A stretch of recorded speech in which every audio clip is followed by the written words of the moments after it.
Ogres novada pašvaldība izsludinājusi konkursu Baltās Cielavas skulptūrai. Kā izrādās, jau pirms 20 gadiem tieši čaklā un strādīgā Cielava izvēlēta par Ogres pieminekļa galveno idejisko simbolu un ir atzīta par Latvijas nacionālo putnu. Konkursa mērķis ir izvēlēties oriģinālāko un atbilstošāko metu Baltās Cielavas skulptūrai. To plānots izvietot šogad rekonstruētajā pilsētas skvērā pie jaunās Strūklakas. Skulptūras idejiskā būtība būtu kā piemiņzīme visiem, kas cietuši no svešas varas un visiem, kas svešumā.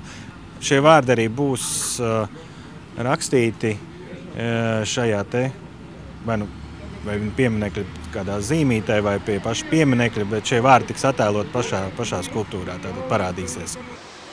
Pieteikumus konkursam Ogres novada pašvaldībā varot iesniegt līdz 25. janvārim. Savukārt 11. janvāris ir pēdējais datums, kad pašvaldības būvvaldē varot saņemt konkursa materiālus.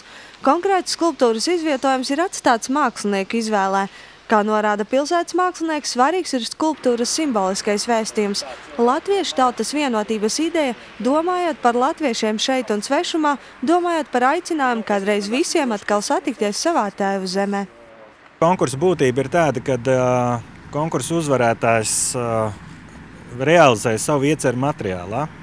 Nevis tas, kad ir tikai konkurss par ideju, bet ir tātad, respektīvi, ideja, kura uzvarēs, konkrēti arī šīs idejas autoram viņa jārealizē arī materiālā. Konkursa budžets ir 3000 lati. Ja?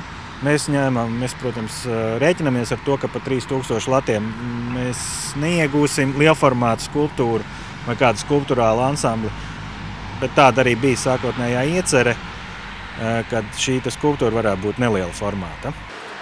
Konkursā var piedalīties jebkurš profesionāli izglītots tēlnieks vai mākslinieks, kā arī to autoru kolektīvu, kas pašu spēkiem spēja realizēt savu ideju materiālā un izvietot vidē. Dācis Tribotska, Laura Liepiņa, Artis Supe, Ogres televīzija.